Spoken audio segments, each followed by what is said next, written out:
மக்கள் அனைவருக்கும் வணக்கம். வீடியோக்குள்ளே போகிறதுக்கு முன்னாடி நீங்கள் நம்ம சேனலுக்கு புதிய பார்வையாளர்களாக இருந்தீங்கன்னா மறக்காமல் நம்ம சேனலை சப்ஸ்கிரைப் பண்ணிக்கோங்க. வாங்க வீடியோக்குள்ளே போகலாம். அதாவது அதிமுகவில் 20க்கும் மேற்பட்ட அமைச்சர்கள் வெளியேறினார். இபிஎஸ் அதிர்ச்சி. என்னடா சொல்கிற? அதிமுக நல்லா தானே இருக்குது, பிரச்சாரம் நல்லா கூட்டிகிட்டு இருக்காங்க, எந்த ஒரு பிரச்சனையும் இல்லையே, அதுவும் கூட்டணி வைத்துக் கொள்கிறார்கள், அதனால் எதனா பிரச்சனைன்னு கேட்டிங்கன்னா கண்டிப்பாக ஆமாம்.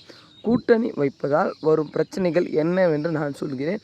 அதாவது அதிமுகவில் இருக்கும் அமைச்சர்கள் பார்த்திங்கன்னா இப்போ கூட்டணி வைத்து கொண்டால், இப்போ கூட்டணி வைத்த கட்சிகள் ஜெயித்து அமைச்சராக மாறினால் நமது அதிமுகவில் இருக்கும் அமைச்சர்களின் நிலைமை என்ன நிலைமை என்று ஒரு கேள்விக்குறி நிலவுகிறது.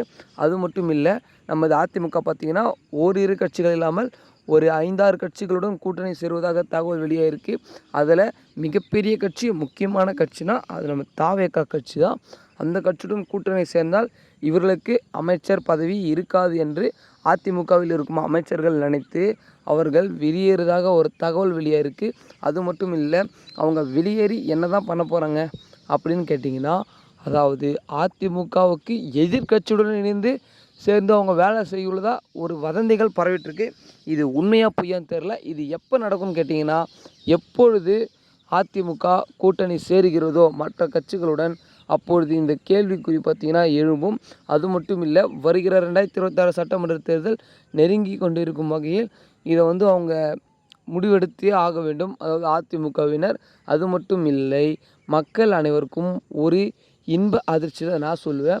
ஏன்னு கேட்டிங்கன்னா, நமது தமிழக வெற்றி கழகம் என்ன சொல்லியிருக்காங்கன்னா, அதிமுகவுடன் கூட்டணி செய்வதற்கு எந்த ஒரு பதிலும் இன்னும் சொல்லவில்லை.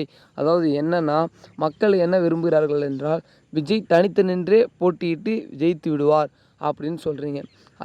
அது ஒரு பக்கம் இருந்தாலும் அதிமுகவுடன் கூட்டணி சேர்ந்தால் கண்டிப்பாக வெற்றின்னு சொல்கிறாங்க.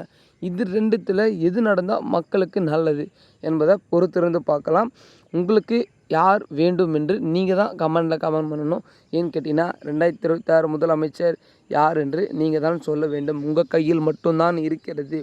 ஓகே மக்களே, இந்த மாதிரியான அரசியல் தொடர்பான நிகழ்வுகளை தெரிஞ்சுக்கணுன்னா நம்ம சேனலை சப்ஸ்கிரைப் பண்ணிக்கோங்க. அடுத்த வீடியோவில் சந்திப்போம். நன்றி, வணக்கம்.